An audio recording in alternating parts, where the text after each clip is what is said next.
Okay. ఇవాళ మా అబ్బాయి నాకు ఐస్ క్రీమ్ చేసి పెట్టు మమ్మీ అని చాలా అడుగుతున్నాడు. సర్లే అని చెప్పి పొద్దున్నే ఒక గుప్పుడు జీడిపప్పులు నానేసేసి ఫుల్ క్రీమ్ కోసం ఎతికాను. అసలు షాప్లో మా ఇంటి దగ్గర ఫుల్ క్రీమ్ పాలే దొరకట్లేదు. సరే అలా వెళ్ళి స్టార్ మార్ట్కి వెళ్ళి ఒక మంచిగా 1 లీటర్ ఫుల్ క్రీమ్ పాలు తీసుకొచ్చి ఇదిగో ఇలా కాసేస్తున్నాను అన్నమాట. చక్కగా నానబెట్టిన జీడిపప్పు మొత్తం ఒకసారి మిక్సీ వేసేసి పేస్ట్ చేసేసాను. ఇప్పుడు పాలు కాగిపోయాక ఈ పేస్ట్ తీసుకెళ్ళి దాంట్లో వేసేస్తాను అనమాట. ఇలా పాలు బాగా తిప్పుకుంటూ హాఫ్ అయ్యేదాకా బాగా మరిగించుకోవాలన్నమాట పాలని. చూసారా బాగా మరుగుతున్నాయి. సో కస్టర్డ్ పౌడర్ తీసుకున్నాను. ఒక 2 స్పూన్స్ కస్టర్డ్ పౌడర్ తీసుకుని పాలలో వేసి బాగా మిక్స్ చేసి పాలలో వేసేసుకుందాం.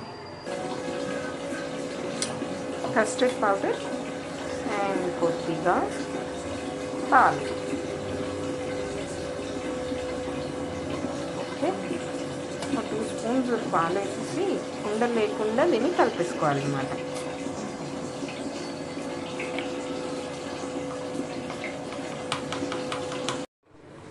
సో కస్టర్డ్ పౌడర్ అండ్ జీడిపప్పు పేస్ట్ వేసాక this has become thick.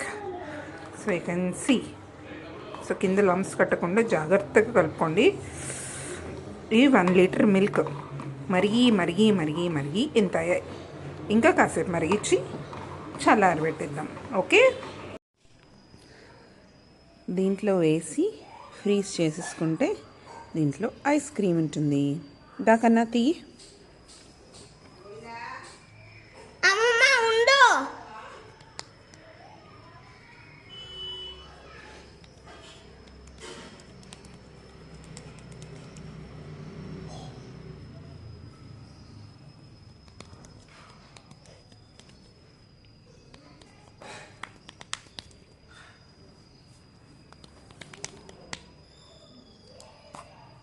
Ta-da!